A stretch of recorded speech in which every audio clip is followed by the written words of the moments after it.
벙커원 라디오. 진보 대 보수, 노인 대 청년, 남자 대 여자, 세상에 차고 넘쳐나는 대결들 속 선수분들 안녕하십니까? 너무 싫잖아. 너무 짜증나지 않아요? 그냥 단판 승부하시죠. 철학박사 강신주의 마지막 철학 강의, 철학 대 철학 더 필로소피. 철학박사 강신주가 싸움 붙인 철학자들, 그리고 그들의 담론들, 미래, 자본, 사랑, 과학, 그림, 욕망, 소리, 생명, 영화, 정치까지 더 필로소피 챕터 3에서 그 승자를 확인하세요. 2017년 2월 9일 개강. 자세한 내용과 수강 신청은 벙커원 홈페이지를 확인하세요. www.벙커원.net.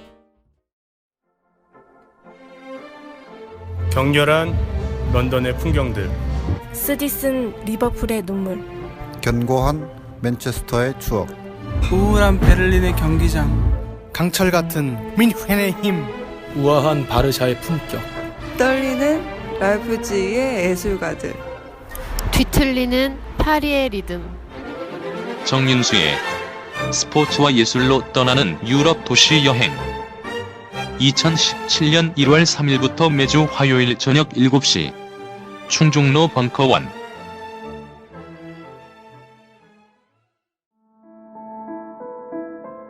오찬호. 대통령을 꿈꾸던 아이들은 어디로 갔을까? 일부 2016년 12월 16일 강연.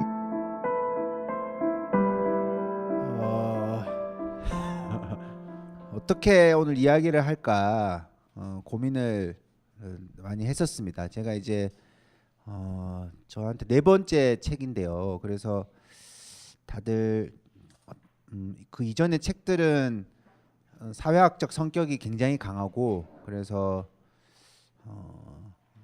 논쟁적이고요, 찬반이 나눠지고, 그렇기 때문에 이런 강의를 하게 될 때 그냥 북토크 같은 개념이 아니라 굉장히 이제 대학에서 강의를 하듯이 이제 어떤 논리를 제시하고 토론을 하고, 그러한 식으로 강의를 많이 했었습니다. 그런데 이제 이 책은 물론 어떤 사회학적 어떤 틀에 근거해서 현상을 파악을 한 거지만, 궁극적으로는 암울한 어떤 현실을 긁어 모은 거예요. 그냥 그러니까 이 책의 방향 자체가 우리가 변하려면 우리가 살고 있는 곳이 얼마나 어두운가에 대해서 그 끝판왕까지 가야 된다라는 거죠. 그러니까 이 책을 읽으면 읽을수록 역설적으로 굉장히 공무원이 막 되고 싶은, 야 이거 내 공무원 돼야 되겠어 막 이런 생각이 들 정도로 노량진에서 만났던 그런 분들에게 그런 사례를 많이 모은 책이에요. 그래서 그걸 가지고 무슨 뭐 이렇게 제가 일어서 가지고 강의를 하는 게 어색하다라는 그런 생각이 들어가지고 오늘 한 40-50분 정도 제가 이 책을 어떤 목적으로, 그리고 이 책에서 어떤 지점들이 있는지 이런 것들을 주로 말씀을 드리고, 그다음에 저도 이 책을 낸 다음에는 첫 강의예요. 그러니까 이 책을 내고는 아직도 여전히 3번째 나온 책들의 강연 의뢰만 들어오고 있습니다.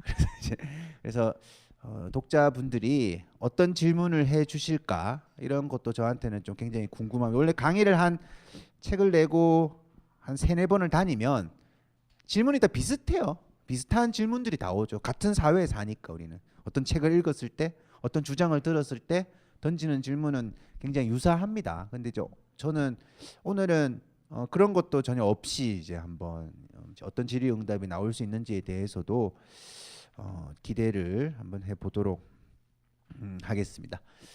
한국에서는 도대체 무엇을 꿈꿀 수 있을까라는 이제 제목을 가지고 진행을 보고자 합니다. 그러니까 이 책은 어떤 것도 꿈꿀 수 없다라는 이야기예요. 그래서 이제 그러니까 이게 굉장히 독자분들하고 저하고는 간격일 수 있죠. 그러니까 저는 어쨌든 대학에서 강의를 하고 있고 사회학 연구자라는 타이틀을 가지고 있고, 그러니까 왜 꿈꿀 수 없는지를 많이 모으는 게 저한테는 일종의 역량 같은 거죠. 그러니까 그 수집을 할수록 저는 그냥 기쁜 거죠. 그러니까 제 목표 자체가 우리 한국 사회 왜 헬조선인가라는 퍼즐을 맞추는 거니까. 근데 독자분들은 그게 재미가 있을 리는 없죠.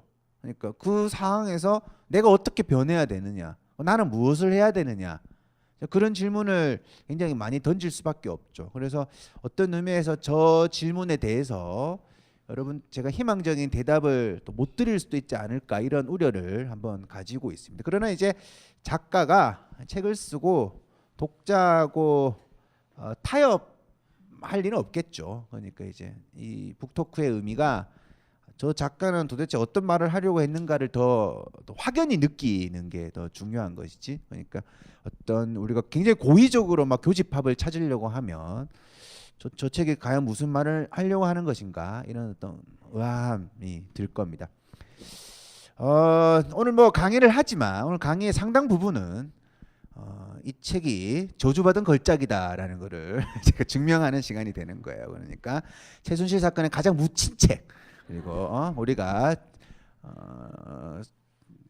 어떤 민주주의를 달성하는 과정에서 가장 피해를 많이 본 책, 아쉽지만 뭐 어디 가서 하소연도 할 수 없는. 그러니까 이게 왜냐하면 이 책이 나오는 날 최순실 씨가 검찰에 출두를 합니다. 그리고 최순실 씨 이 책이 언론에 소개되는 날에 이제 뭐를 했냐면 박근혜 대통령이 2차 담화 발표. 내가 이러려고 대통령을 했나? 그래서 촛불의 크기가 커질수록 강화문 교보문고 위에 사람이 많이 모일수록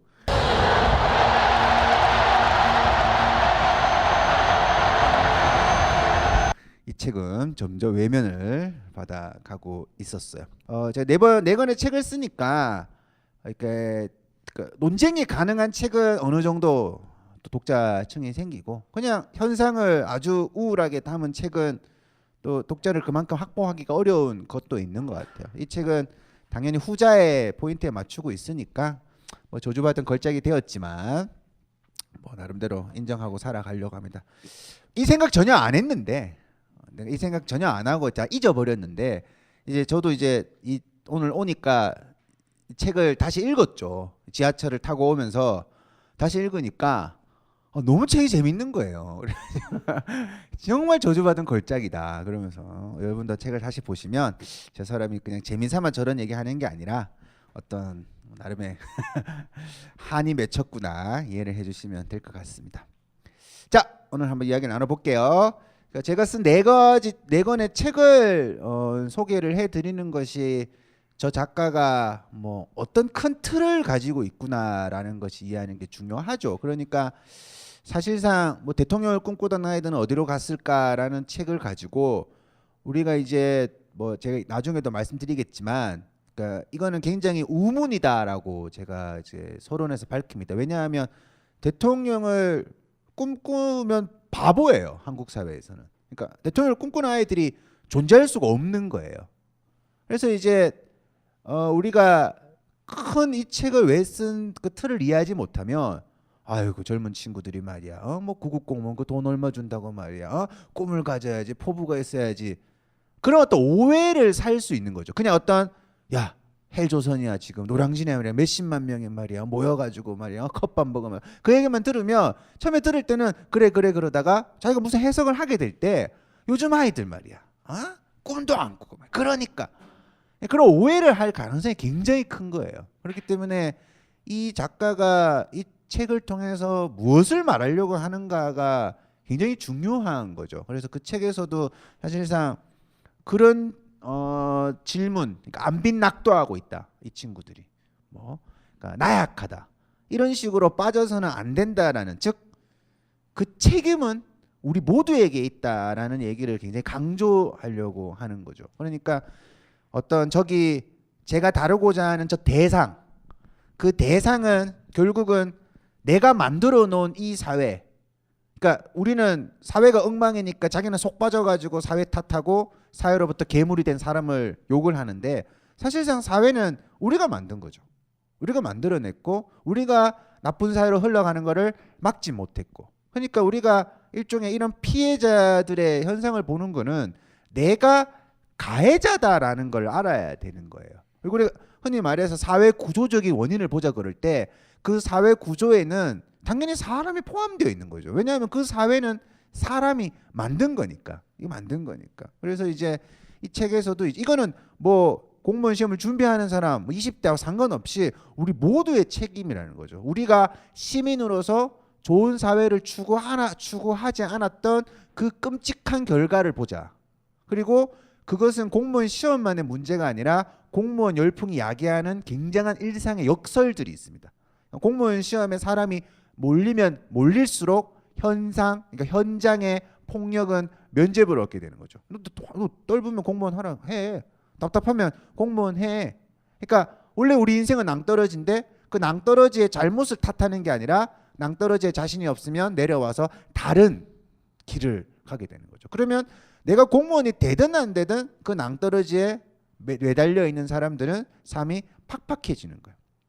이건 사실 우리 모두의 문제라는 거죠. 그래서 이 네 가지 책을 통해서 이 작가가 결국은 어떤 큰 틀을 가지고 주제에 접근을 하려고 하는가에 대해서 이제 이해를 하는 것이 보다 조금 이 책이 좀 생산적으로 논의가 되는데 굉장히 중요할 것 같다라는 생각을 이렇게 가져봅니다. 그러니까 저는 이런 책들을 쓰게 되니까 가끔 이렇게 초대를 가끔 받아요. 그러니까 뭐 내가 되게 무슨 어떤 휴머니즘에 이렇게 입각한 굉장히 전술적인 어떤 인문학도 그러니까 이런 책 사회를 비판한다라는 책을 내면 의뢰들이 오는데 뭐 토론회 뭐 세미나 이런 데서 뭐 참여하라고 그러면 근데 굉장히 제가 무슨 인문학을 신봉하고 그러니까 굉장히 뭔가 자연주의 그러니까 자연주의 막 자본주의를 벗어나 가지고 대안을 찾아내는 그런 사람들로 굉장히 착각을 많이 하시더라고요. 이런 책을 쓴 사람들은 자본주의를 굉장히 증오할 것이고 그리고 인문학을 굉장히 추종할 것이고 그래서 가는 어떤 패널에 가보면 막 무슨 뭐 이상한 철학적인 얘기가 막 오고 막 정의를 찾아야 되고 뭐 중세스 콜라 철학이 어쩌고 저쩌고 막 거기 가가지고 나도 뭐 한마디 해야 되고 막 그런 걸 가끔 초대를 받습니다.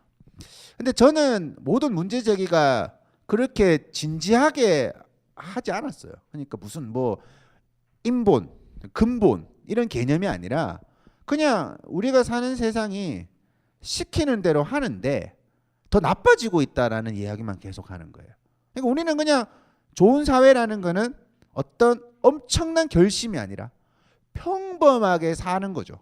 평범하게. 그러니까 쉽게 말해가지고 사회가 시키는 대로 사회의 노예가 되어서 사는 게 어떤 의미에서는 평범한 사람의 당연한 요건이죠. 무슨 사회를 변혁시키고 개혁시키고 하는 게 평범한 사람이 할 수 있는 게 아니죠. 그러니까 사회가 정상적이면 사회가 좋으면 사회가 노예가 되어도 그 사람은 진짜 노예가 아닌 거죠.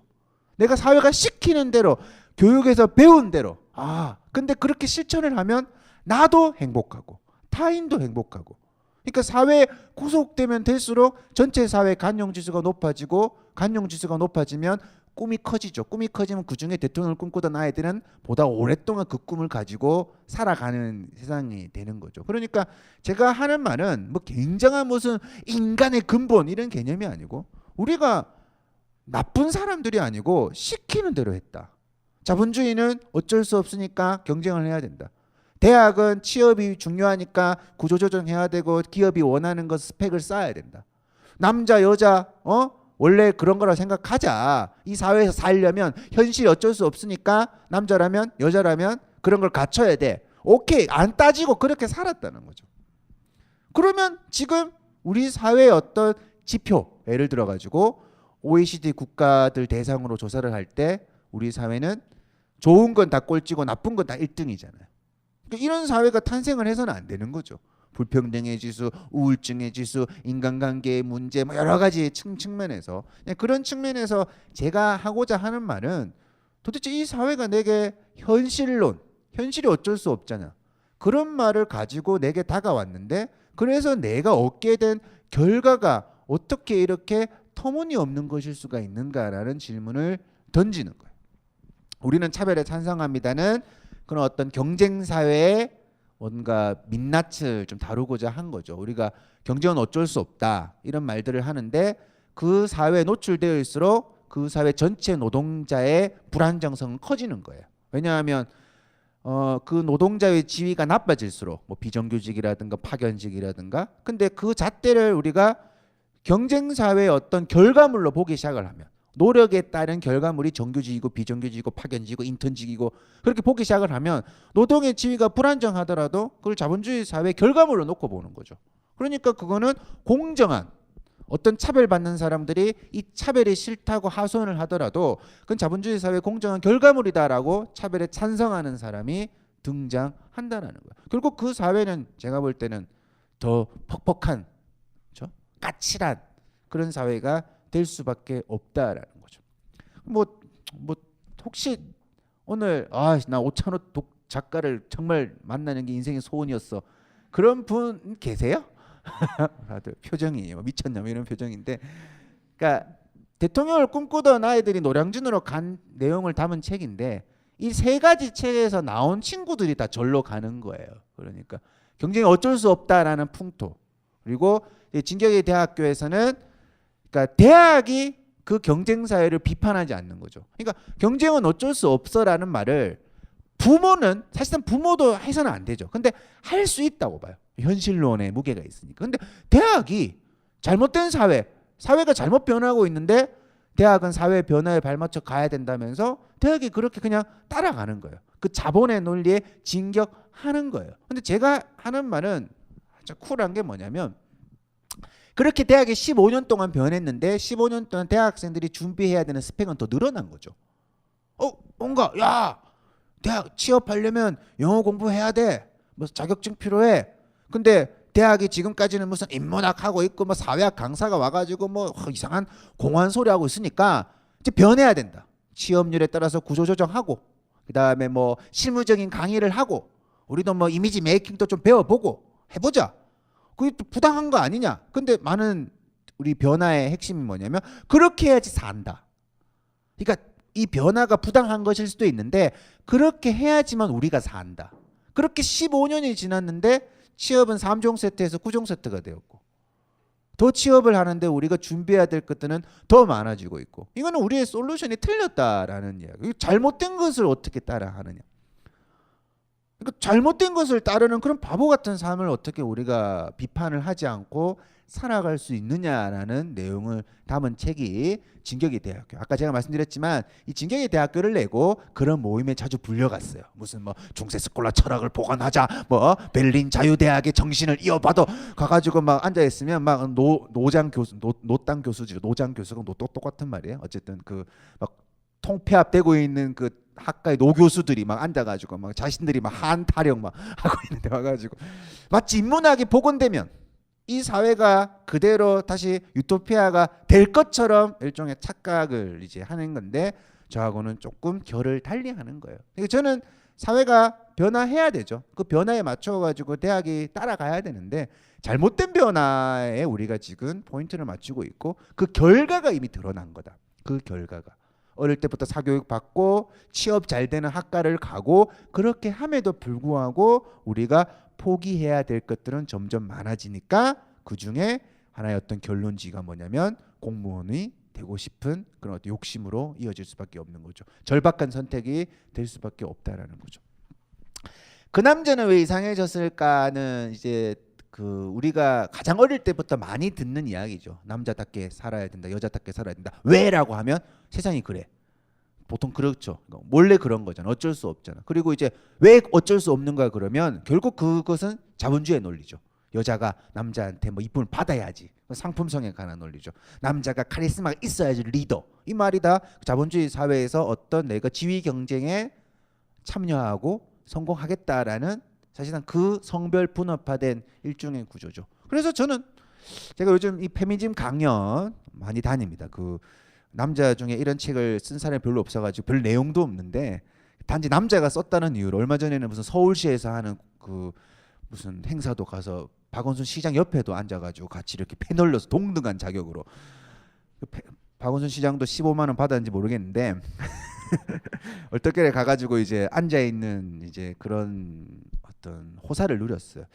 근데 이제 저는 이제 어떤 거냐면 이게 사실상 페미니즘의 정통 논리로 가다 보면 그러니까 남성성 여성성에 관해서 우리가 어떤 식의 분리해야 되는가에 대한 치열한 토론을 할 수밖에 없죠. 그래서 이제 굉장히 어떤 측면에서는 그런 건 존재하지 않는 거다. 다 사회화 과정에서 만들어지는 것이고 그게 기울어진 운동장에서 남자가 지배 체제 내에서 만들어지는, 여성은 상품화되고.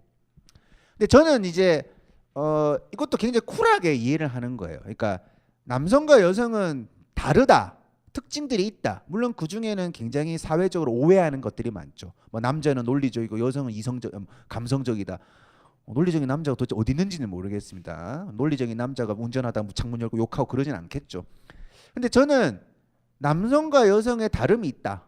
있을 수도 있다. 이게 생물학적으로 혹은 사회적으로도 필요한 것일 수 있다. 그런데 그렇게 우리가 남자답게 여자답게 크면 그 사회가 좋아져야 된다라는 거죠.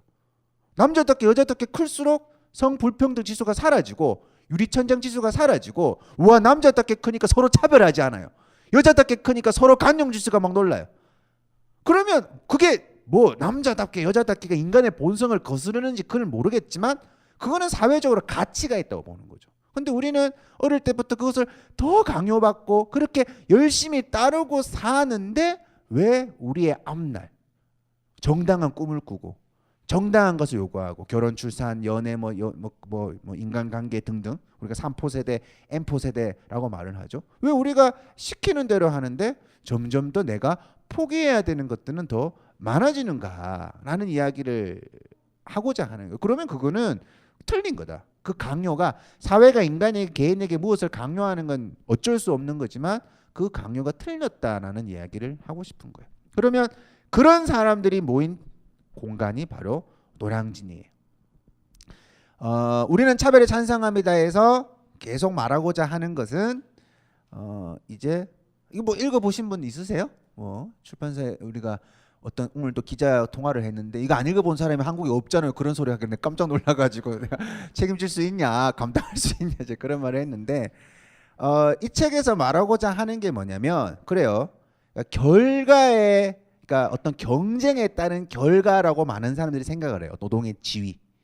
그런데 그 지위가 과연 인간다운 삶을 보장하지 않을 때도 그 결과를 경쟁에 따른 결과라고 봐야 되느냐라는 거죠. 그러니까 경쟁이 제대로 안 되었기 때문에 그 결과에서 누구는 인간의 존엄성이 무너진 대우를 받는 거죠. 급여의 문제일 수도 있고 그 다음에 뭐 급여만 낮은 것도 그것도 억울하지만 참을 수는 있어요. 근데 우리는 급여가 낮으면 사람을 무시하는 거예요. 그 사람의 존재를 무시하는 거예요. 왜? 저 사람이 급여가 낮은 이유는 얘가 어릴 때부터 그럴 만한 인성을 보유한 인간이었다고 생각을 하기 때문에 막대하는 거죠. 그걸 다른 말로 갑질, 을질, 병질.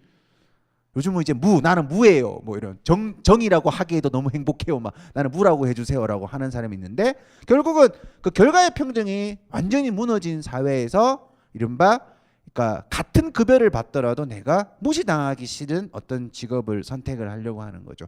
그런 사람들이 이제 노량진으로 모이게 되는 그런 모습을 그리고 있고 진경의 대학교에서는 이제 그 사례를 어떻게 표현을 했냐면 이른바 스펙이라는 거를 내가 관리하는 것에 대해서 의문을 던지지 않는 거예요. 대학이 뭐 기업에서는 뭐 그렇게 뭐 이렇게 할 수 있겠죠. 근데 대학이 자연스럽게 토익을 관리시키고 어학연수를 갔다 오라 그러고 일정적 코스대로 사람을 교육을 시켜요. 그러니까 그 안에서 평범하게 그냥 내가 집은 가난하지만 도서관에서 책을 열심히 읽으면서 공부를 열심히 하고 싶은 어떤 아이는 이 사회가 자꾸만 부모가 가난하다는 것을 내게 강요시키는 거죠.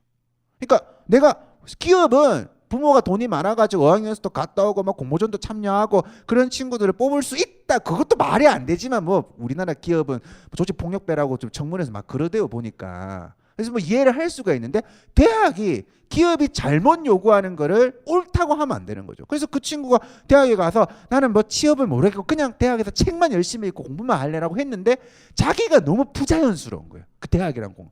내가 뭔가 너무나 뒤처져 있는 듯한 느낌. 그 고민을 하다가 결국은 내가 기업은 못 가겠구나. 그러면 내가 구급 공무원이 돼야지라면서 그 기회의 불평등을 느끼고 노량진으로 오게 된 사람들에 관한 이야기를 다루고 있고 또 그 책의 뒷부분에서는 그 남자 그 여자가 만들어 놓은 어떤 한국 사회 웃지 못할 풍경에 관한 얘기를 다루고 있습니다.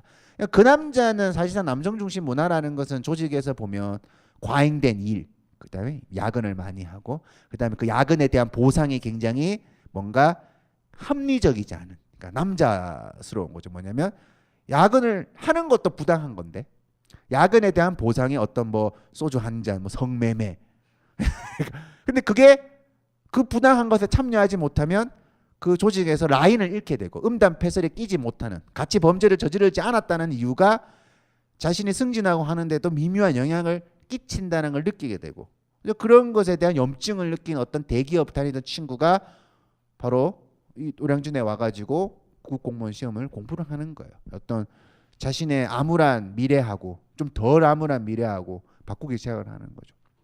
그리고 이제 그 여자, 제가 그 남자는 왜 이상해졌을까에서도 이제 그 여자에 관한 얘기를 많이 합니다. 논쟁이 많이 될 수가 있는데, 저는 개인적으로 이제 여성, 그러니까 여자들이 가지고 있는 과잉된 여성성 있잖아. 뭐 아름다운 본능이잖아요. 그리고 뭐 가방은 태초부터 있어야 되고 뭐 그런 말들. 그다음에 소비하고 다이어트하고 성형하고, 그거 자체를 굉장한 문제라고 보죠. 근데 그 문제의 원인이 그 남자가 만들어낸 세상에 적응할 수밖에 없는 생존적인 전략이 그 여자를 만들어냈다. 그러면 이제 그 여자들이 직장에서 살아가는 방식은 굉장한 약자인 거죠.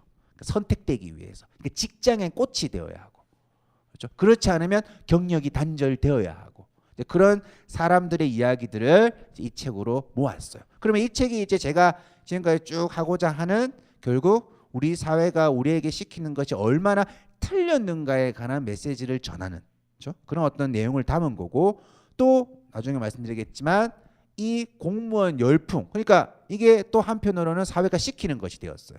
세상이 어쩔 수 없으니까 너 공무원 빨리 시작해야 된다, 그렇죠? 그 말들이 마치 하나의 처방처럼 우리 사회에 몇 년 전부터 부유하기, 한 10여 년 전부터 부유하기 시작을 합니다. 세상이 이러니까 공무원 시험을 준비해야 된다.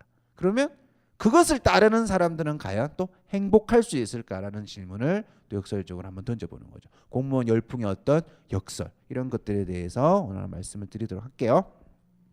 자, 그럼 결국은 이제 제가 하고자 하는 말은, 저 큰 제 강의를 혹시 들어보신 분은 뭐 아시겠지만 항상 이 문장을 가지고 시작을 하는 거죠. 그러니까 사회가 잘못되었기 때문에 그런 차별에 찬성하는 개인이 등장을 하고, 오직 스펙만 관리하는 개인들이 등장을 하고, 남자는 원래 그런 거예요, 여자는 원래 그래요, 회사 생활 원래 그렇게 하는 거지, 그런 사람들이 탄생을 하고, 그리고 그래서 꿈은 공무원이라고 생각하는 그 병든 개인들은 그렇게 완성되는 거죠. 그런데 그 원인은 당연히 사회가 병이 들어있기 때문이다. 우리 사회에 어떤 여러 가지 문제점이 있기 때문에. 그러면 결국 이 문제는 저 병든 개인의 모습을 보고, 야, 요즘 아이들이 차별에 찬성하잖아, 이 새끼들 공무원이나 준비하려고 약해 빠져가지고, 그 얘기를 하는 게 아니고 병든 사회에 관한 얘기여야 되는 거죠. 왜 우리는 사회를 이렇게 병들게 내버려 두고 있었을까라는 질문을 오늘 이제 끝에, 그러니까 많은 사람들이 사회학적 이런 강의를 들으면 결론이 조금 공허하죠.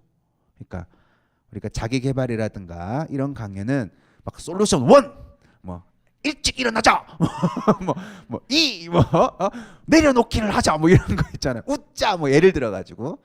근데 사회학에서는 그거는 다른 조건이 먼저 완화가 되면 저절로 이루어지는 것으로 보는 거죠. 그러니까 그게 원인이 되어 가지고 행복한 사회가 오는 게 아니라 어떤 보다 구조적인 것이 해결이 되면 그건 저절로 이루어지는 현상이고, 그러면 우리가 원하는 뭔가 좋은 세상은 더 탄력을 얻으면서 만들어질 수 있다라고 보는 거죠. 그러면 결국 이 최종적으로 드릴 수 있는 말씀은, 우리가 좋은 사회를 만들기 위해 가지고 어떻게 행동을 해야 되느냐, 어떤 고정관념을 깨야 하느냐, 그런 질문이 되겠죠. 그렇죠? 그런 측면에서도 한번 이야기를 해볼 수 있을 것 같아요.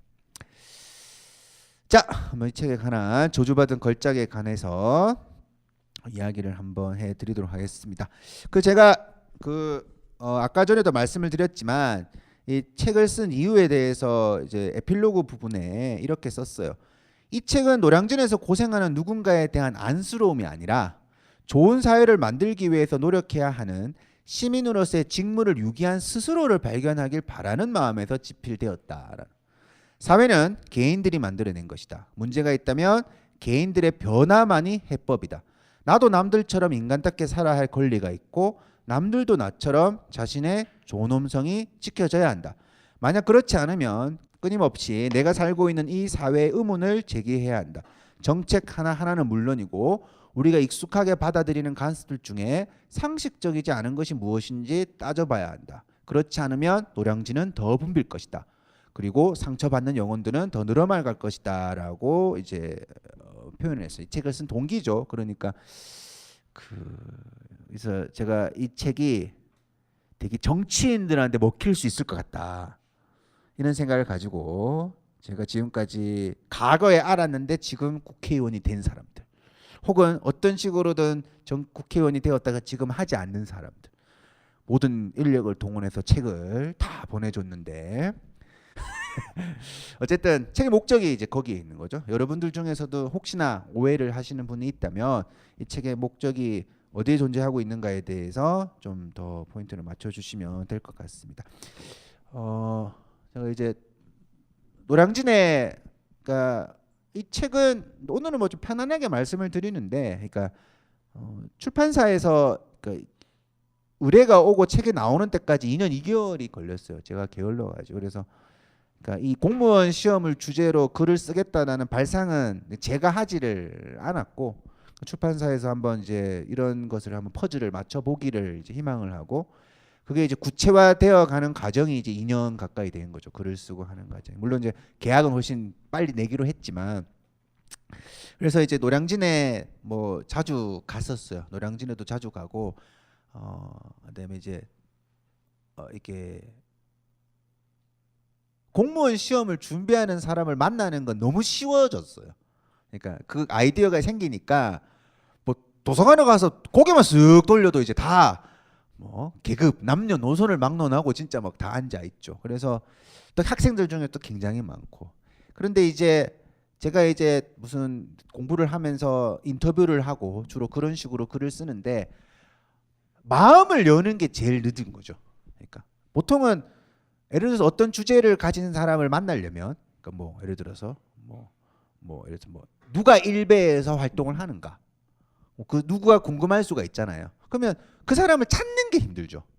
왜냐면 그 사람 스스로 본인이 이제 공개를 하지 않으려고 하니까. 근데 이제 그러면 만나면 그 다음에 몇 시간 정도만 지나면 우리가 심도 있는 얘기가 진행되고 있구나라는 걸 느끼게 되고 그다음에 여러 가지 키워드들을 뽑고 다른 사람들하고 교차 체크를 하고 그런 과정에서 연구가 진행되고 수집되고 글로 써여지는데 이번에는 그러니까 만나기는 굉장히 쉬운데 이게 이 사람하고 진짜 좋은 얘기를 하기까지가 엄청난 시간이 걸리는 거죠. 그러니까 어떤 마음의 벽이라고 할까요? 어떤 벽이라고 할까? 그다음에 자신의 어떤 이런 상황이 스스로가 보기에도 굉장히 비루한데 그것을 어떤 연구를 하는 사람들이 채집을 해가지고 사용을 해 먹겠다라는 것이 굉장히 뭔가 짜증이 나는 거죠. 그러니까 자기는 굉장히 어쩔 수 없는 이 현실에서 목숨을 걸고 이 시험을 준비를 하고 있는데 누군가는 그 인터뷰 해가지고 말이야 너 왜 해요? 막 그런 걸 물었을 때 장사꾼 같은 생각이 들게 되니까 입을 여는데 굉장히 많은 시간이 걸렸어요. 그래서 이제 노량진도 굉장히 많이 갔고 그래서 이제 1호선 타고 노량진을 진입을 할 때 그 이제 63 빌딩이 나오고 이제 한강이 나오고 이제 뭐 올림픽 대로가 나오고 이렇게 노량진으로 진입을 하죠. 그래서 저 혼자 저게 어떤 뭐 신호 같은 느낌이 드는 거예요. 63 빌딩이 뭐 지금은 뭐 큰 의미는 없지만 그래도 뭐 63 빌딩이잖아요. 그래서 저 안으로 들어가는 사람들은 저절로 세상과 단절을 하고 마음을 열지 않고 오직 목표는 합격, 그 이외의 것은 아무것도 중요하지 않다라는 어떤 그런 섬 같은 느낌을 이제 물론 이제 여러 가지 증언을 통해서 나오지만 그래서 저 장면이 굉장히 인상적이었는데 제가 어떤 친구를 계속 인터뷰를 하는데 이 책에서는 의정부에서 살다가 이제 매일 공부하는 친구인데 그 친구가 그 얘기를 하는 거죠. 이렇게 계속 단어장 공부를 하다가 그 전철이 이제 노량진을 싹 비추면 그때부터 노량진역 도착하기 한 1분 정도 시간 동안 명상을 이제 하는 거예요. 다시는 내가 물러서지 여기가 내 마지막 내년에는 절대로 저걸 봐서는 안 된다. 내년에는 내가 저걸 보면서 하루를 시작해서는 안 된다라는 다짐을 이제 하는 거예요. 그래서 이제 제가 제 제자들 중에 사진 잘 찍는 친구가 있어가지고 아메리카노 2잔 사주고 이제 받은 사진입니다. 그래가지고 이제 그 친구가 직접 가서 출사를 해서 저 어떤 섬을 찍어왔고, 저는 이 책에서 그 섬의 공기에 관한 얘기를 많이 다루고자 했어요. 그러니까 제가 인터뷰를 42명 정도 했습니다. 42명 정도 했는데 그 중엔 다 노량진에 사시는 분은 아니에요. 그러니까 다 노량진에 사시는 분은 아니고, 노량진을 한번 거쳐 가신 분을 따지면 뭐 거의 42명이 다 거쳐 갔지만, 저는 이제 공교롭게도 이번에 부산의 공무원 시장도 많이 연구를 했고 했는데, 어떤 분은 종로에서 시험에 합격한 친구가 있어요. 그냥 결심을 딱 하고 4개월 만에 합격을 했는데, 이제 그 친구한테 왜 노량진을 안 갔냐, 처음에는 한번 가보죠. 이렇게 가보니까 그냥 공기가 뭔지 모르겠는데 공기가 그 뭔가 어둡고 스산한 공기가 있다는 거예요. 가보지 않은 사람은, 또 당사자가 아니면 못 느끼는. 근데 이제 어떤 사람은 그 공기를 동력으로 생각하는 사람도 있고, 그러니까 이제 내가 잘못되면 저렇게 끝장날 수가 있다라는 것으로 동력으로 삼는 사람도 있고, 어떤 사람은 그게 공부에 별로 나도 저렇게 될 수 있을 것이다라는 생각 때문에 하지 않는 사람들도 굉장히 많이 중요하죠. 그래서 근데 뭐 혹시 공시적이 계시면 좋은데, 사회학을 하게 되면 제 스스로가 이제 연구 도구가 돼야 되죠. 그래서 내가 공시족이라면 매일 아침에 저 노량진 빌딩을 볼 때 뭔가 다른 생각이 들 것 같다. 그럼 어떤 사람이 증언을 해주게 될 때 뭐 기쁜데, 나는 못 느끼겠는 거예요. 그 스산함을. 컵밥 냄새만 나고 막 오늘 뭐 먹지? 막 이런 생각 막 들고. 그러니까 조금 이제 한계죠. 제가 그 안에서 그냥 취재를 하러 가는 사람의 어쩔 수 없는 일종의 한계 같은 거예요. 근데 이제 이 사례를 말씀을 드릴게요. 42명을 인터뷰를 했고 한 15명 정도를 다시 만나서 책을 줬습니다. 나머지는 뭐 연락두죠, 행방불명 뭐 어떻게 될지 모르겠죠. 그래서 15명 정도, 그러니까 주로 공무원이 된 친구가 대부분이었고요. 그래서 이제 그때는 인터뷰 신나게 하더니 이제 책을 주고 나니까 이거 나인 줄 알면 큰일 나요. 그러고 막 되게 막 공포를 느끼기 시작, 직장인으로서 이제 그런 분도 굉장히 많았고. 근데 이제 여전히 공부를 하고 있는 이제 한 친구를 만났는데, 제가 이 책이 나오는 날 최순실 씨가 검찰 출두했다 그랬죠. 그러면 이제 그 출두가 JTBC에서 그 뭐 보도문 터뜨리고 우리가 한 2, 3주 전후로 해서 슈퍼스타가 된 거잖아요. 그 이름이. 그러니까 이 책이 나오고 한 2주 정도, 한 10일 정도 지나고 만나서 주는데, 그분이 최순실 씨를 몰라요.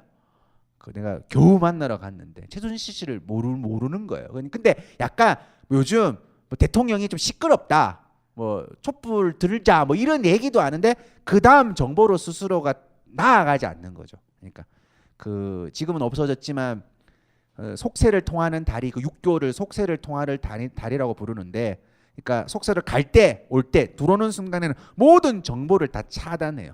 모든 정보를 잘 차단하고 집에 가서는 오직 잠자는 시간을 최소화시키는 것으로 들어가는 거죠. TV도 안 틀고 말도 안 하고 SNS는 당연히 안 하고. 그래서 이 최순실을 모르더라고요. 깜짝 놀라가지고, 그래가지고 뭐 이런 얘기도 하면서 얼마나 절박하게 이 친구가 공부를 하고 있는가에 관한 이런 생각들을 하게 되었습니다. 자, 그러면 이제 조금 그 42명을 통해 가지고 제가 어떤 이야기를 하려고 하는지에 대해서 좀 간단하게 말씀을 드리도록 할게요. 그들이 공무원이 되려는 것은 공공에 대한 열정이 아니라 개인에 대한 공포 때문이다. 뭐 당연히 다 아는 이야기죠. 근데 제가 결국은 뭐 이런 이야기를 그 다음에 더 의미 있고 생산적인 논쟁으로 가기 위해서 더 절박하게 그 공포의 현장을 좀 모은 거지만, 이 책의 리드걸로서 이제 저것을 뽑았어요. 그리고 이제 공무원도 직렬이 굉장히 많은데 교육 행정 같은 경우에는 경쟁률이 어마어마합니다. 근데 이제 그 이유가 뭐냐면, 아무 정보 없이 구급 공무원, 특히 문과가 많이 가겠죠. 그러면 교육 행정직이 제일 좀 만만해 보여요. 다른 거는 뭔가 뭐 조금 전문성이 있어야 보이는데, 그래서 이제 굉장히 많은 사람들이 행정직으로 이제 시험을 치게 되죠. 그런데 이제 내가 이 질문을 던졌을 때 뭐 경찰직 공무원 정도는 공공에 관한 얘기를 한마디 하고 뭐 내가 어릴 때부터 무슨 뭐지 나쁜 놈을 잡고 싶었고 뭐 그런데 두 번째 세 번째로 얘기 가다 보면 결국 이 지랄 같은 한국 사회 때문이죠. 뭐 이런 얘기로 이제 가게 된다면 행정직 전공자들한테 이런 얘기를 하면 여기에 그런 사람이 있다고 생각하세요? 이런 표정, 그런 바보 같은 질문을 지금 2016년도, 2015년도에 던지느냐라는 거죠. 여기 앉아 있는 사람이 무슨 날 때부터 나는 교육 행정의 명예로운 뭔가 추진하기 위해서 그런 유전자를 타고났고 국가에 봉사하여 그런 거는 사실상 결정한 다음에 드는 생각이지. 그렇죠? 자신들이 여기에 오게 된 여러 이유들은 그렇죠? 다른 사회, 다른 시간대에 태어났다면 혹은 다른 사회에 태어났다면 하지 않을 결정이었다라는 말을 하게 됩니다. 자, 그러면 제가 이제 이 결국은 이 책을 쓰면서 뭐라 그러죠? 프롤로그를 쓰면서 청춘들이 무엇을 그리고 얼마나 자신을 희생하고 있는가에 대해서 이야기를 하는 것이 가장 중요한 것 같다. 그러니까 저 지점을 알아야지만 공무원 열풍에 관한 우리가 비판을 할 수가 있지 않을까라는 생각을 하게 되었습니다. 그리고 보신 분 잘 읽었어요. 제가 재밌게 읽으려고 뭐 외계인도 등장하고 막 내가 외계인이요 그러고 막 정말 재밌게 썼는데 지금은 다 모든 게 그것 때문인가 하는 그런 생각을 제가 이제 진격의 대학교를 쓸 때도 그 프롤로그에 그러니까 어떤 의도가 있냐면 그 진격의 대학교 대학이 기업화 상업화된 것을 다루게 되는데 현장 조사를 하죠. 문헌 조사를 하면 그 이전에 나왔던 대학에 관한 비판책은 거의 팔리지가 않는 거죠. 왜냐하면 뭐 헬조선에 관한 이야기니까. 근데 저는 독자들이 더 많이 읽어야 된다. 그러려면 전달하는 방식이 조금은 1%의 재가공이 필요하다. 그래서 막 앞에 그 진격의 대학교 프롤로그에 2045년도 청와대에서 회의를 하는데 우리가 다 효율성만 배우고 평생을 살았으니까 정책을 결정하는 사람들이 사회 구조의 원인에 대해서 따지는 것에 대해서 한 번도 들어본 적이 없는 거예요. 그러니까 자살의 사회 구조적 원인을 따져야 되는데 자살을 왜 사회 구조의 원인을 따지느냐는 거지. 쥐가 죽고 싶어서 죽었는데. 그래서 청와대 회의실에서 이제 그런 코미디 같은 일이 벌어질 것이다. 우리가 실효성, 그러니까 어떤 실무적인 것만 강조하고 철학을 무시하고 돈 되는 것만 하기 시작을 하면 그런 대학을 나온 사람들이 관료가 될 것이고 정치인이 될 것이고 그들이 정책을 결정을 하게 될 때 그 피해는 고스란히 우리들이 보게 되는 것이다 라는 이야기를 다루었어요. 그래서 이제 나름 이제 그 부분이 너무 재밌었다 그래가지고 이번에 또 탄력을 받아가지고 굉장히 몰입을 했는데 다들 좀 썰렁했다라는 말을 하더라고요. 그래서 이제 그 책을 보면 제가 외계인이에요. 외계인인데 우리 행성이 망했어요. 자원이 떨어져서 지구에 오기로 했어요. 인간으로 변장을 해서. 그래서 이제 인간에 와야 되는데 좋은 사회에 가서 우리 후손이 살고 싶은 거죠. 재밌겠죠? 그래서 이제 그러면 어떤 사회가 좋은지에 대해서 각 요원들을 보내가지고 파악을 하는 거예요. 근데 제가 한국에 오게 된 거예요. 한국에 오게 되는데 그러면 어떤 사회가 좋은가를 단기간에 파악을 하려면 그 사회의 청춘들, 즉 경제활동의 유예를 받은 그러니까 이른바 교육을 웬만큼 받았고 경제활동에 아직 진입하기 이전에 뭔가 유예기간이 허락된 이들이 어떤 꿈을 꾸고 있느냐, 직업을 무엇을 생각하고 있느냐, 그 목록들의 차이가 그 사회의 좋고 나쁨의 차이일 것이다. 그리고 자신이 원하는 그것을 얻어내기 위해 가지고 얼마만큼의 노력을 하느냐. 여기서 얼마만큼이냐는 것은 인간이 감당할 만한 노력을 하느냐. 그러니까 노력을 많이 하는 얘기를 질문을 하는 게 아니고 그 어차피 유예되었다가 20대 중반 후반부터는 당연히 그들이 경제활동을 해야지만 전체 사회가 행복해지는 거죠. 그러니까 제가 항상 하는 말인데 이 사회는 고작 취업을 하는데 이렇게 많은 돈을 들이고 있으니까 그러니까 사회 전체적인 의미에서는 취업은 고작 취업이 되어야 되는 거죠. 많은 사람들이 대학을 나와가지고 취업에 안정적으로 들어가야지만 본인들이 뭔가 어떤 공적인 기관 혹은 뭐라 그러죠? 공적인 가치에 대해 가지고 혐오하지 않고 그 사회가 결국 행복해지는 거란 말이에요. 근데 우리는 너무 많은 거를 투자를 하니까 그 이후에 어떤 벌어지는 평등에 대해서 다 역차별로 느껴지는 거예요. 내가 지금 어떻게 고생하고 있는데. 오늘 약간 논쟁이 될지 모르겠지만 오늘 주요 이슈는 아니지만 지금 교육 공무직 그 뭐 법 발의 유은혜 의원이 뭐 법 발의를 해가지고 엄청난 논쟁을 하고 있더라고요. 그러니까 학교 기관에서 일을 하는 뭔가 그 비정규직 노동자를 정규직 전환을 시켜주는 어떤 법령 같은 건데 이제 그게 굉장히 논쟁인데 가장 논쟁을 이끌고 있는 사람이 공시족들 있지만 그 학교에서 임용고사를 통해 가지고 교사가 된 분 혹은 구급 교육행정직 그 엄청난 그 경쟁률을 뚫고 그 학교에 들어온 사람들은 그러니까 그렇지 않은 사람들 학교가 이제 효율적 관리를 위해 가지고 다 비정규직으로 채용을 하고 있는 거란 말이에요. 근데 그 사람들이 굉장히 시위도 많이 하고 하면서 그게 되게 정책화가 되는데 부당한 거죠. 어떻게 네가 나하고 같은 교육 공무원이 되느냐라는 거예요. 그러니까 쉽게 말해가지고. 그러니까 그거에 대해 가지고 제가 뭐 무엇이 옳은지 그른지를 따지는 게 아니고 큰 사회를 놓고 보면 맞죠? 내가 힘들게 공부를 해가지고 됐어요. 근데 저 사람은 갑자기 제도가 바뀌어가지고 땡 잡은 거야. 그러면 아이고 땡 잡아서 좋겠다. 나도 그럴 걸. 그게 그런 마인드를 가지려면 자신이 노력한 정도가 작아야 되는 거죠. 지금은 그 노력의 정도가 너무 크니까 그 이후에 이루어지는 우리 사회 제도적으로 급진적으로 평등을 만들어내는 제도죠. 지금 비정규직 정규직 전환시키는 것들은. 근데 그게 부당한 거죠. 저 사람들은 다 무임승차고 날로 정규직 되는 거고 나는 뭔가 보상을 제대로 받지 못한 거고 그 겨우 얼마나라는 것은 거기에 있는 거죠. 청춘들이 무엇을 하느냐도 중요하지만 그 무엇을 얻기 위해서 드는 비용과 시간이 너무 길면 두 가지 효과를 내죠. 하나는 아까 말한 것처럼 그 이후에 사회의 간용 지수가 오르는 것을 부당하게 볼 수밖에 없고 두 번째는 본인이 실패했을 때 투자한 만큼 트라우마가 커지는 거죠. 내가 이렇게도 해도 안 되었기 때문에 나는 이 사회에 어떤 식으로든 스스로 자립할 수 없을 것이다 라는 자조가 커질 수밖에 없는 거죠. 그런 어떤 질문을 우리가 공무원 시험의 열풍에서 봐야 된다. 그래서 청춘들이 무엇에 얼마나 자신을 희생하고 있는 질문을 던지니까 한국 사회는 공무원 시험에 엄청난 시간을 들여가지고 자신을 희생하고 있더라는 거죠. 무엇이라는 것은 다양성에 관한 이야기죠. 그러니까 직업이 다양하다라는 것은 사회 안전망이 잘 갖춰져 있기 때문에 직업의 지위는 나눠져 있죠. 그러나 말 그대로 사회 안전망 때문에 귀한 직업은 존재할지 모르겠지만 천한 직업은 없는 거죠.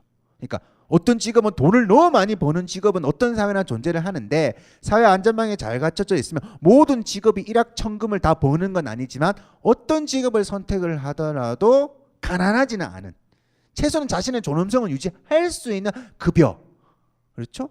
그게 보장되지 않을수록 꿈은 작아지는 거죠. 꿈은 점점 대기업 정규직 혹은 공공기관 혹은 공무원 이런 식으로 작아져. 그러니까 그 무엇이 많다라는 것은 그 사회가 다양성을 인정한다는 것이고 다양성을 인정하기 위해 가지고 여러 가지 사회 안전망을 마련해서 약자를 도우려고 하는 것이고 그리고 다양성이 많으면 필연적으로 의견이 많아지기 때문에 간용 지수가 높아지는 거예요. 주장이 많아지기 때문에 결국 간용 지수가 높아지면서 궁극적으로 그 사회 전체를 살아가는 모든 사람들이 행복할 수 있는 토대는 그렇게 만들어지는 거죠. 근데 한국 사회는 전혀 그렇지 않은 것을 그러니까 구급 공무원에 몰입하는 그 숫자만으로도 우리는 이 심각성을 이해를 해야 된다라는 것을 말하고 싶었고 뭐 얼마나 나는 것은 뭐 많지만 뭐 장수생 이야기도 하고 여러 가지 이야기를 하지만 조금 이따가 다시 한번 말씀을 드리도록 할게요. 이 질문의 어떤 중요성에 대해서 이해를 하시는 게 우리가 사회 현상을 이해하는 데 굉장히 중요하죠. 그러니까 그 후자는 그러니까 전자는 사실상 이 전자를 이해해야지만 젊은이들이 안빈 낙도를 추구한다는 말을 함부로 할 수가 없는 거죠. 그러니까 이 상황에서 공무원 시험 이외의 것을 추구할 수가 없는 상황이니까 본인들이 합리 선택을 하게 된 거잖아요.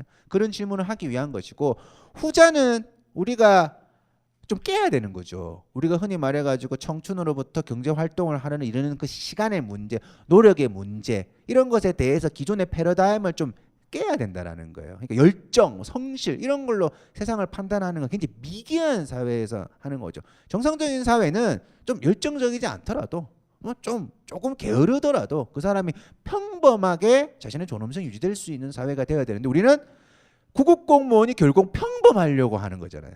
그 구급 시험에 엄청난 많은 인원이 부귀 영화를 누리겠다. 내가 한번 1급까지 가보겠다. 뭐 3급까지 가보겠다. 그런 게 아니고 그냥 평범하게. 제가 인터뷰에서 가장 많이 들었던 말은 그냥 다른 건 모르겠고 나는 부양할 수 있을 것 같아서요. 그러니까 그 질문이 뭐 결혼, 출산 이것도 아니고 근데 왜 구급 공무원을 하니까 그러니까 나는 내 밥은 내가 사 먹어야 되는데 그러려면 이것밖에 없더라. 그 목표치가 그러면 내가 내 밥을 사 먹기 위해 가지고 투자하는 그 에너지의 크기가 과연 정당한 사회인가?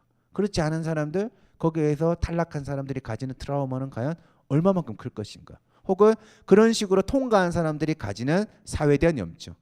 뭐 사회가 공정해. 내가 이렇게 뼈 빠지게 일해서 여기까지 왔는데 난 내 거 다 챙겨 먹고 살 거야. 그게 바로 부패, 매너리즘으로 이어져 가는 그런 길이라고 할 수가 있겠죠. 자, 구급공무원 지원자 수 뭐 이렇게 한번 쭉 그려봤어요. 객관적으로 많이 늘었고 뭐 얼마 전에 보니까 80년도 신문을 읽었는데 80년 구급공무원 응시자 중에 합격자인지 응시자 중에 대학 졸업생은 1.4% 거기 이제 그 급증을 하게 되는 이제 그런 현상이죠. 그러니까 구급공무원 지원자 수가 뭐 객관적으로 뭐 지원이 이제 늘어나고 있다라는 것을 수치적으로 좀 보여드리기 위해 가지고 보여드렸고 이 열풍에서 결국은 무엇을 보고자 하느냐라는 거는 이 22만 2,650명이 원래 4월에 구급공무원 시험에 지원을 했는데 21만 8,530명이 떨어지는 거다라는 거죠. 근데 물론 이제 그 이후에 이제 지방직, 서울직 뭐 돌다 보면 이제 그 중에 또 몇만 명, 한 1, 2만 명은 저 국가 공무원, 구급 공무원에 떨어진 21만 명 중에 2만 명 정도는 또 어디에 붙을 거예요. 지방 혹은 서울 뭐 이런 식으로 붙을 건데 뭐 그런 허수를 다 뽑아내더라도 저 숫자는 매년 어마어마한 탈락자 수가 등장을 한다라는 거죠. 그렇죠? 근데 이 동기가 뭐냐면 무엇이 없는 사람들이에요. 다른 선택지에서 이거를 선택한 게 아니라 다른 걸 선택할 수 없어 가지고 공무원이나 무엇을 선택한 사람들이란 말이죠. 그러니까 딴 데 갈 데가 없어요. 그러니까 우리가 말하는 장수생 얼마만큼 그 기간이 길어져 가요. 그리고 이 21만 명이라는 숫자에서 우리가 또 어떤 질문을 던져야 되냐면 제가 뭐 인터뷰 과정에서도 많이 들었던 이야기인데 허송세월 그러니까 공무원 시험은 합격하지 않으면 어떤 곳에서 사용할 수 없는 근데 5급 공무원은 사용할 수가 있어요. 7급 공무원 강사하면 돼요. 7급 공무원은 9급 공무원으로 가든가 학원에 가도 되고 9급 공무원은 결국 그거 포기하면 학원에 가서 조교하는 거예요. 예를 들어가지고 그러니까 9급 공무원은 붙지 않으면 그냥 이걸 어디 기업에 나는 그때 노량진에서 전투적으로 공부를 했죠. 그런 자기소개를 쓰는 순간 뭐야 이거 3년 동안 붙지도 못했어 이런 감춰야 되는 역사를 감춰야 돼. 막 내가 그때 아파서요 막 그런 식으로 진짜 그러니까 이거는 합격을 하지 않으면 근데 본인들도 왜냐하면 시험이 그런 거니까 그 구급 공무원 시험이라는 게 어떤 엄청난 지적 테스트를 하는 게 아니니까 엄청난 암기에 근거해서 시험을 치는 거니까 100문제를 100분 동안 푸는 거잖아요. 100문제를 100분 동안 푸는 거예요. 구급공무원 시험이. 그러니까 이걸 어디 가가지고 합격을 하면 공직자가 되는 거지만 합격을 하지 않으면 그냥 허송세월인 거예요. 그건 허송세월이라는 거죠. 근데 허송세월을 보낸 사람이 다른 무엇을 선택할 수가 없는 거죠. 그러니까 이 친구는 다시 공무원 시험을 준비를 하게 되고 장수생이 되는데 그 트라우마 때문에 내가 이 시험에 합격할 수 있을까라는 그 트라우마 때문에 공무원 시험은 9급은 2년 6개월에서 3년을 넘어가게 되면 그때부터는 합격률이 뚝뚝 떨어지는. 그러니까 한 3년 정도는 보고 공부를 해야 붙는데 3년 6개월이 가면 점점 그때부터 합격률이 뚝뚝 떨어지는. 그렇죠? 그래서 정말 아무것도 할 수 없는 그런 어떤 현실이 있는 거예요. 그럼 결국은 7, 8년 공무원직을 하다가 자기는 부양을 해야 되니까 일자리를 얻게 되는데 굉장히 일자리 질이 낮은 곳으로 가게 되죠. 그러면 거기에서 온갖 갑질을 당하게 되고 그는 자기가 궁극적으로는 공적인 것에 대한 이제 불신. 나는 이 사회로부터 어떤 도움을 받은 것도 없다. 그러니까 우리가 굉장히 단순하게 심플하게 살기 시작하라. 하향 평준화되어서 그냥 돈 벌고 돈 쓰고 돈 벌고 돈 쓰고 과시해가지고 자기 드러내고 그렇죠? 그런 어떤 악순환이 이루어질 수밖에 없다라는 것을 우리가 한번 유추해 봐야 되겠죠. 자, 그 책을 통해 가지고 경쟁의 규칙이 다 사라진 모습들을 많이 모으려고 했어요. 앞선 또 여러 가지 얘기를 했기 때문에 좀 간단하게 얘기를 하고 그래도 공무원 시험이 공정하잖아요. 이런 질문을 이제 많이 던지죠. 오늘은 저는 이 이야기를 통해 가지고 한국 사회가 경쟁이 불공정하다는 얘기도 해야 되지만 공무원 시험은 과연 공정한가라는 질문도 한번 던져볼 거예요. 그래서 이제 이 경쟁이라는 거는 기회가 공정해야 되죠. 근데 기회가 공정한 적은 역사상 한 번도 없었습니다. 그러니까 즉 부모가 어떤 재력을 가졌느냐에 따라 가지고 기회는 다 불평등해요. 근데 지금까지는 감당할 만한 수준의 기회 불평등이었다면, 그렇죠. 예를 들어 가지고 어학연수 갔다 와서를 묻지만 않는다면, 그렇죠. 너 왜 대학 안 나왔어? 그런 거는 대학 가는 게 돈이 들고 하지만 이를 한번 악물어 볼 수 있는 그 높이가 보이죠. 근데 이제 어학연수 안 갔다 왔어요? 이런 질문은 어떤 집에서는 그냥 비행기를 타는 것 자체 그냥 그거는 저 미지의 세계예요. 그거는 무슨 지하철 타고 충정로에서 서대문 가는 게 아니란 말이에요. 근데 그거를 그냥 자연스럽게 묻게 되니까 원래 흙수저겠죠. 근데 묻지 않으면 그냥 흙수저가 문 머리야 내가 혼자 행복하게 살 수 있는데 자꾸 묻기를 시작을 하니까 내가 흙수저라는 생각을 가지게 되고 그러면 도전에 관한 꿈이 작아지게 되고 그런 것들이 이제 공무원 시험은 일단 외우면 되니까 공정하다라고 우리가 느끼게 되는 거죠. 두 번째, 과정의 불공정성에 관한 얘기도 굉장히 이제 많이 다루고 있습니다. 그러니까 이 책에서는 일부의 2장에서 규민이란 친구를 제가 데리고 와서 이 친구는 지방대학교에 합격을 해가지고 그냥 잘하고 싶은데 그냥 열심히 학교 공부하면서 다니고 싶은데 사회 공기가, 학교의 공기가, 가정의 공기가 그냥 너 공무원 시험 준비 안 하고 뭐 하고 있느냐라는 거예요. 그러니까 너는 그걸 안 하고 다른 걸 하는 거는 바보 같은 선택이라는 거예요. 그러니까 자기는 그냥 학교에서 열심히 다니고 싶은데 부모도 얼굴이 우울해져 있고 자기 누나도 얼굴이 우울해져 있고 학교 후배들도 얼굴이 우울해져 있고 그러니까 여기에서는 내가 어떤 꿈을 꾸더라도 사실상 그 꿈에 대한 정당한 평가를 못 받을 수밖에 못 받는구나라는 확신을 하게 되면서 어떤 이제 이 공무원 시험이라는 것이 그나마 이 지방대라는 타이틀을 떼고 붙는 거구나. 타이틀을 떼고 붙는 거구나라고 생각을 하고 오게 되죠. 나중에 말씀드리겠지만 그 타이틀이 결국 그 사람을 발목을 또 잡고 있다라는 거를 이야기를 해드리고 세 번째는 제가 그 경쟁의 불공정성. 그러니까 저는 우리가 통계 자료를 보면요. 우리나라 소득을 가지고 50%를 딱 그러니까 가운데를 잡아내면 229만 원이 나오고 우리나라 전체 소득자의 딱 절반에 있는 근데 사람을 그러니까 노동자를 줄을 세웠을 때 가운데 있는 사람은 189만 원을 받아요. 왜냐하면 소득을 다 합쳐가지고 인원수로 나눈 거고 그러니까 사람을 1명부터 100명까지 줄을 딱 세웠을 때 50번째 사람이 189만 원을 받는 거죠. 굉장히 적죠. 굉장히 적죠. 그리고 이제 제가 뭐 서울에 이런 대학에서 강의를 하니까 이 친구들은 다 본인이 뭐 300만 원, 400만 원 받는 걸 그냥 자연스럽게 생각을 하고 살아요. 이 뭐 서울에 있던 대학 친구들은. 그래서 이게 수치가 잘 실감이 안 나는 거예요. 이 189만 원이 가운데인데 나가면 밑으로 가면 180만 원도 안 되는 거잖아요. 그러니까 연봉이 2천만 원이 안 되는 사람이 절반이라는 거, 2천만 원 정도 수준이 안 되는 사람이 절반이라는 거죠.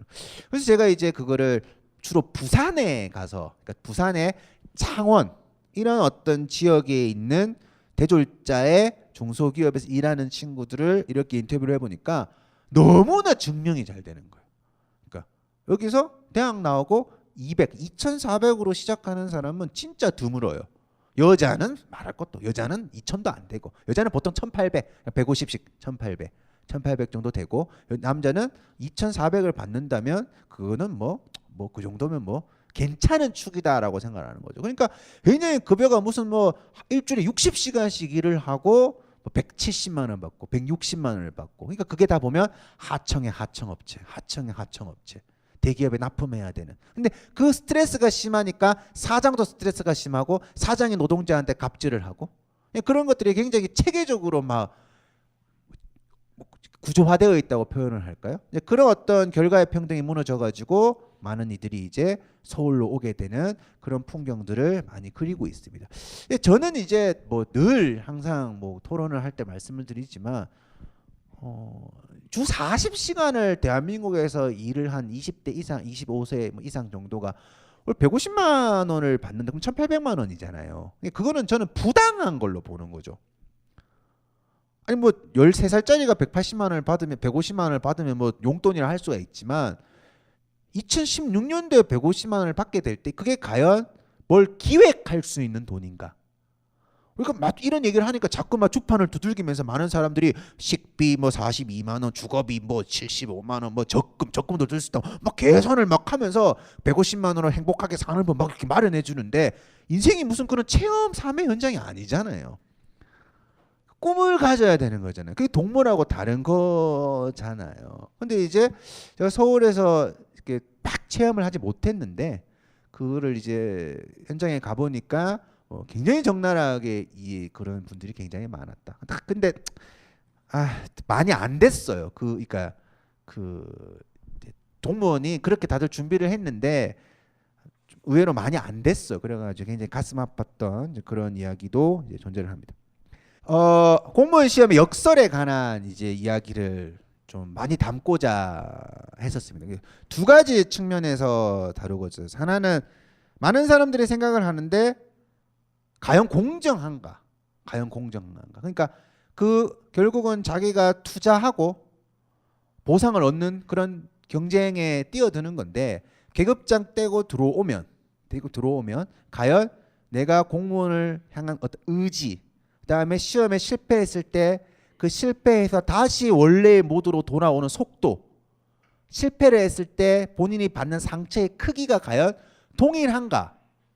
아니라는 거죠. 그러니까 공무원 시험은 공정해 보이지만, 굉장히 공정해 보이지만 그 과정에서 제가 이제 그 명문대학교 다니는 친구하고 그렇지 않은 친구 이런 걸 비교를 했는데 뭔가 이제 내가 이 시험은 붙을 수 있을 것이다라는 어떤 확신, 그리고 내가 이 시험이 과연 가능할까라는 그 두려움이 사실상 우리가 흔히 말하는 학교 어떤 뭐 위계화된 그 학교 이름 그런 거하고 확연하게 그러니까 그대로 비례해서 드러나는 거죠. 그런 어떤 공부를 하고 싶어 동력이라고 표현을 해야 될까요? 그것들이 그대로 들어가기 때문에 어떤 이제 명문대학교 다니는 친구들은 훨씬 더 안정적인 기분에서 시험을 공부를 하고, 그다음에 그렇지 않은 친구는 그런 이제 제가 노량진에서 이렇게 한 거는 저기 이제 막 이상한 여기 공무원 구급 공무원 시험을 볼 만한 대학이 아닌 대학의 학생들이 야구 잠바를 막 입고 앉아 있는 거야.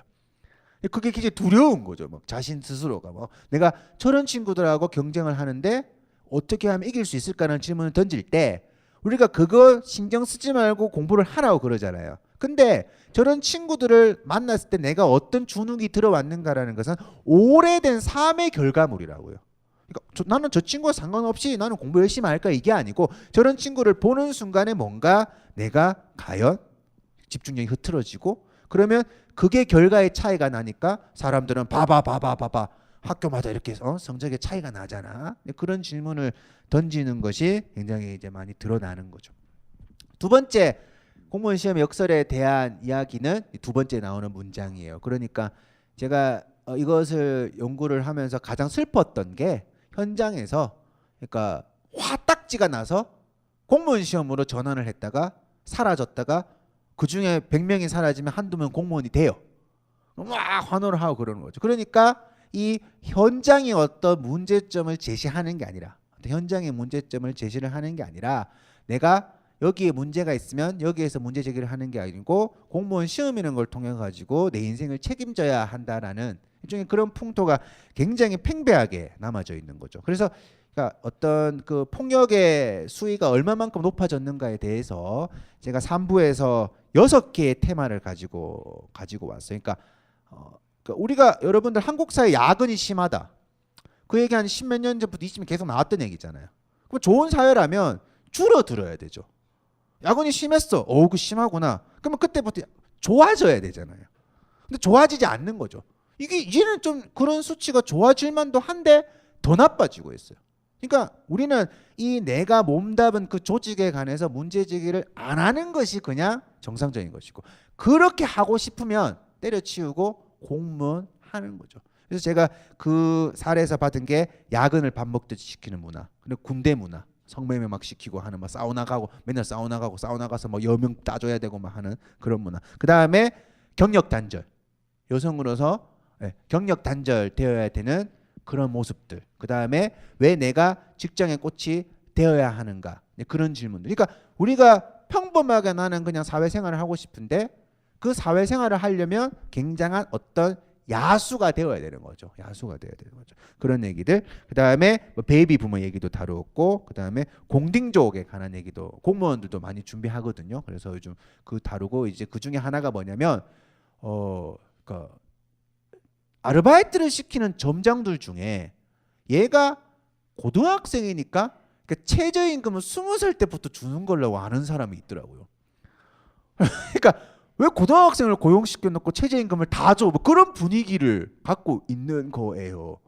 그 최저임금이라는 거는 무슨 뭐 조직폭력배가 아르바이트를 해도 줘야 되는 거잖아요. 그러니까 이거는 그냥 규정되어 있는 거죠. 규정되어 있는 건데 내가 고등학생이라는 이유만으로 뭔가 근데 한다는 말이 너 사회가 이런 줄 몰랐냐, 너 이런 식으로 문제 제기하면 사회생활 못한다. 그런 친구들이 이제 교복을 입으면서 공무원 시험에 준비를 하고 있는 그런 모습들을 보여줍니다.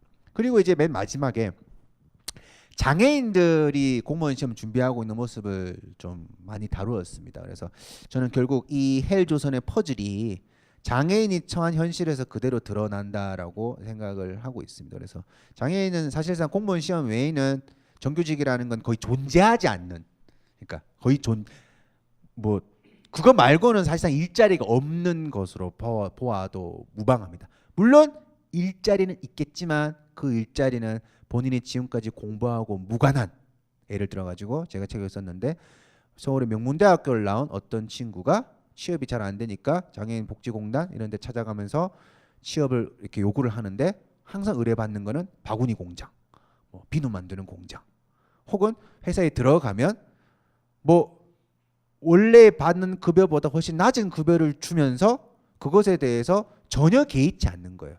이 정도면 많이 받는 거지라고 생각을 하는 거죠. 그래서 그 친구가 어떤 말을 하냐면 장애인은 꿈 안 꾸냐고, 장애인은 해가 지나갈수록 내 연봉이 오르기를 바라지 않느냐고, 장애인은 승진에 욕심 없냐고, 왜 그거를 그냥 기본적으로 쟤는 저 정도만 받으면 돼? 라고 생각하는 그 풍토. 그리고 실제로 기업에서 국가가 3%를 보통 고용하라고 그러는데 거의 안 지킵니다. 안 지키고 감사 시즌에 되면 6개월 인턴직으로 뽑아가지고 대충 앉혀놓는데 이 증언들이 굉장히 많이 나오는데, 실제로 기업에서 장애인을 뽑을 때 가보면 자기는 장애인인데 가서 보면 아무도 장애인이 없는 것 같은 거예요. 그러니까 흔히 말하는 지체, 몸이 좀 불편하거나 하는 사람들은 응시도 어렵고, 그러니까 그 내부기가 뭐 내장에 기형이 있다든가 혹은 뭐 손가락에 기형이 있다든가 겉으로 보면 아무것도 몰라.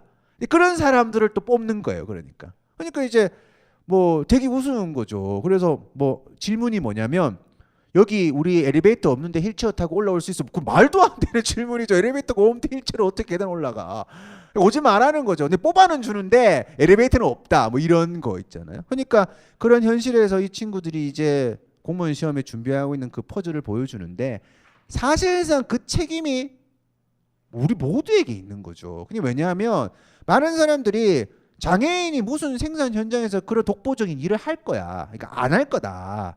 뭐 장애인한테 장애인은 그냥 뭐 이렇게 보호받는 존재 정도로 이해를 하는 거죠. 나하고 동등한 생산력을 가져야 되는 존재로 이해하지 않고 그냥 우리가 저 사람은 생산력이 부족하니까 보호해줘야 되는 존재 정도로 이해를 하는 거예요. 그러니까 그 사람들이 살아가는 현실은 헬조선이 되는 것이고, 그 사람들이 또 장애인 시험에 굉장히 많은 장애인 공무원 전형에 굉장히 많은 인원들이 이제 몰리고 있고, 공교롭게도 제가 인터뷰한 친구들은 나중에 다 합격을 했었어요. 근데 이제 그런 어떤 현실을 그 바구니 공장 얘기를 하면서 이야기를 해 주더라고요. 그리고 이제 한 친구가 이런 얘기도 했죠. 그러니까 그 지체 장애가 언어가 이제 정확하게 들리지 않는데 바구니 공장 추천을 받고 화가 났고 어떻게 해가지고 시민단체에 들어갔는데 전화 응대를 잘 못했다고 또 쫓겨납니다. 전화 응대를 일반적인 기준에서 할 수가 없는 거죠.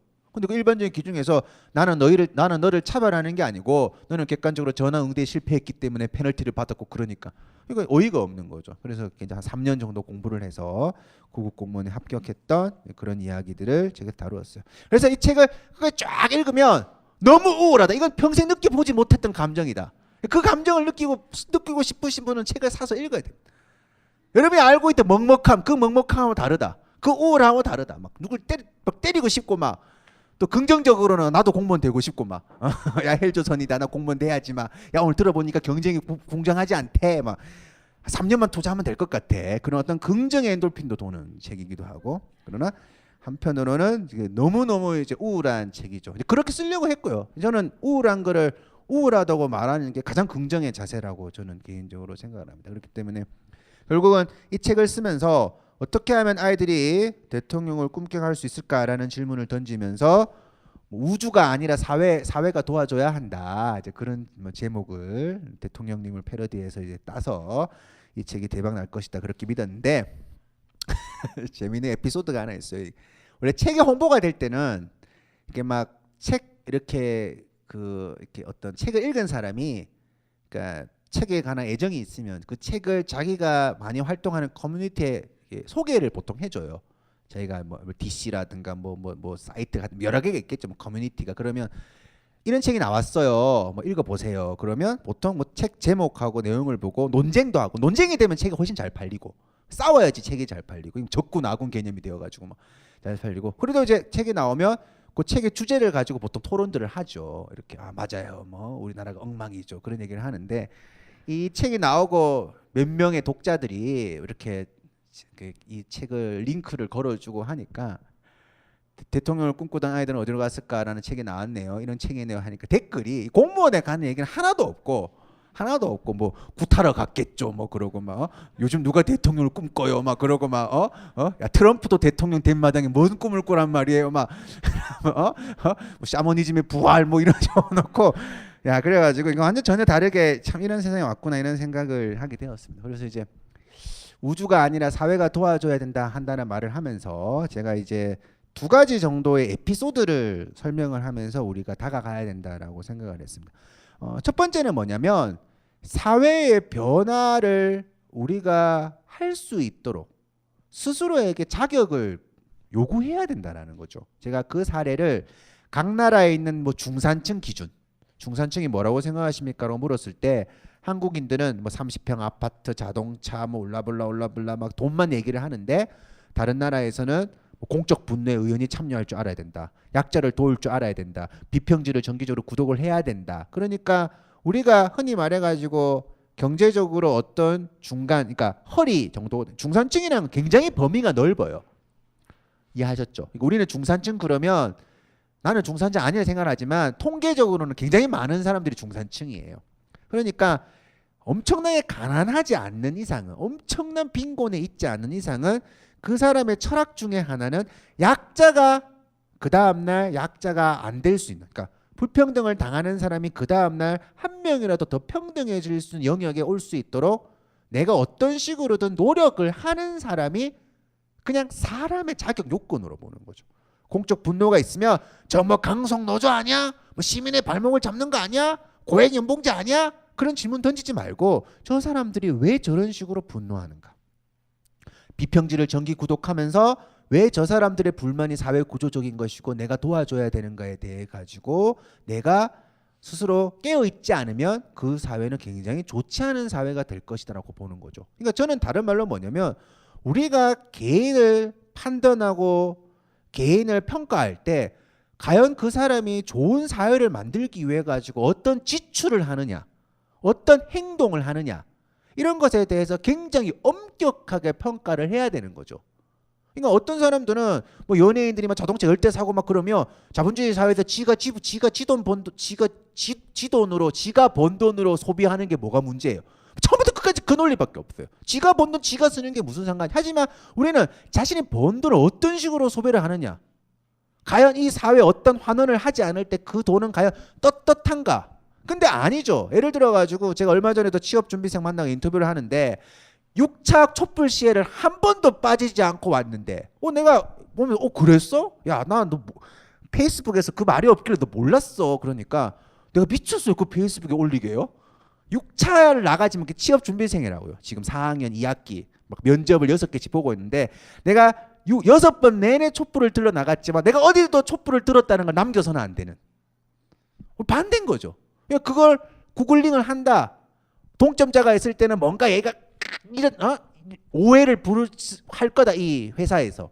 우리는 완전히 반대로 흘러가고 있는 거죠. 그런 걸 감추려고 하고. 그리고 아까도 말했지만 아니 그 사람이 어떤 소비를 했느냐도 굉장히 중요한 거라는 거죠.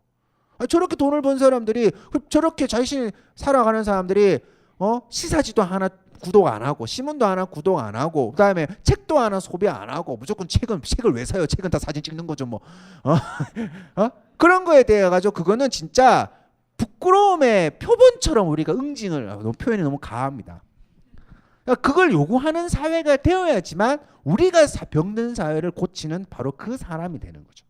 두 번째는 제가 책의 마지막에 강조를 했는데 이제 마지막으로 말씀을 드리고 마무리를 하도록 하겠습니다. 제가 이제 그러니까 1년 전에 진경희 대학교를 쓰고 이 벙커 옛날에 저기 대학로에 있을 때 강의를 했을 때 있었던 일이에요. 헬조선을 쫙 얘기를 하니까 어떤 분이 이제 이렇게 사회가 엉망이니까 부모의 역할이 굉장히 중요하다. 부모의 역할. 이런 엉터리 같은 교육시설에 엉터리 같은 대학에 내 자녀를 보낼 수가 없다. 그래서 나와 같이 우리는 블루오션을 찾을 것이다. 그게 우리가 말하는 홈스쿨링이기도 하고 대안학교기도 하고 그 벙커원의 그 사람의 주장이 아니라 제가 어떤 강연을 가더라도 이 강의가 끝나면 질의응답을 해봅시다. 더 좋은 사회를 어떻게 만들 것 질문을 던지면 항상 손을 들고 부모가 어떻게 노력을 하는가를 보여주려고 하는 사람이 있습니다. 굉장히 고마운데 저는 그분에 대해서 절대로 그 말씀은 사회적으로 권장할 수 있는 해결책이 아닙니다. 우리는 그냥 평범한 사람이 자기는 뭐 학교 보내고 했는데 그 사람이 그냥 평범하게 행복할 수 있도록 살아야 되는 것이지 그런 뭐 부모가 개입을 해서 아이를 구원하고 하는 방식은 그냥 좀 세련된 각자 도생에 불과한 거예요. 그러니까 그분의 그 선택은 굉장히 존중하는데 그게 궁극적으로 사회 구조의 문제를 해결하고 그래서 보다 많은 사람들이 확률적으로 행복하게 살 수 있고 노량진으로 향하지 않게 하는 길인가? 그건 절대로 아니라는 거죠. 말 그대로 부모가 그 역할을 하지 못하는 사람은 어떻게 해요? 부모가 다 그렇게 애들 옆에 붙어가지고 세계 여행 다니고 여행 다니면서 블루오션 찾고 막 토닥토닥 거려주고 막 인생을 그거 하기 싫어가지고 세금 내고 공교육 만든 거라고요. 부모 인생 즐기려고 세금 그렇게 많은 공교육 시스템을 만들어 놓은 거란 말이죠. 그 시스템의 부재에 우리가 그런 식으로 대안을 찾는 거는 그 사람에게는 유익할지 모르겠지만 절대로 사회적으로 모범적인 사례가 되어서는 안 된다라는 거죠. 그런 의미에서 우리가 어떻게 하면 아이들이 대통령을 꿈꿀 수가 있는가? 우리가 생각하는 수많은 것들은 사실상 사회적인 해결책이 아닌 것이 굉장히 많은 거죠. 그러니까 우리가 진짜로 사회를 원한다면 평범한 사람이 평범한 성적으로 평범하게 별 생각도 없이 사는데 그 사람이 말 그대로 사회적으로 안정적이고 사회적으로 행복함을 유지하기 위해 가지고 어떤 노력을 해야 되는가라는 질문을 던져야 된다는 것이죠. 자, 이 정도로 저는 우울한 책의 이야기를 말씀을 드렸습니다. 여러분 들어보니까 책을 안 살만한가요? 제가 명리학을 하는 전제가 뭡니까? 간단해요. 왜 자파라는 말을 앞에 붙였겠어요?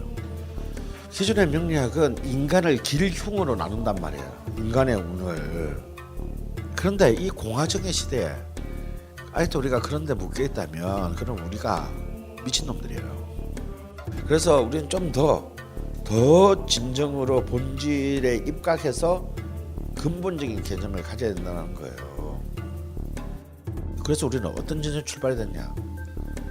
모든 명식은 그 자체로 본연의 가치를, 본연의 존엄함을 품고 있다라는 전제에 출발해야 됩니다.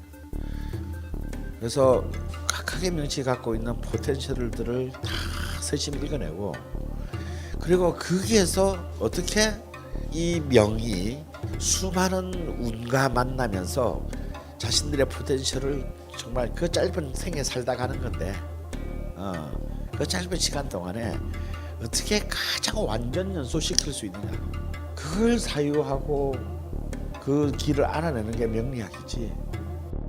강헌의 좌파 명리학 시즌 5 기초반 2월 8일 개강. 자세한 사항은 벙커원 홈페이지에서 확인하실 수 있습니다. 우리는 생각했습니다. 실외는 가까운 곳에 있다고. 우리가 파는 것은 음료 몇 잔일지 모르지만 거기에 담겨 있는 것이 정직함이라면 세상은 보다 건강해질 것입니다. 그래서 아낌없이 담았습니다. 평산네이처 아로니아 친. 지금 딴지마켓에서 구입하십시오.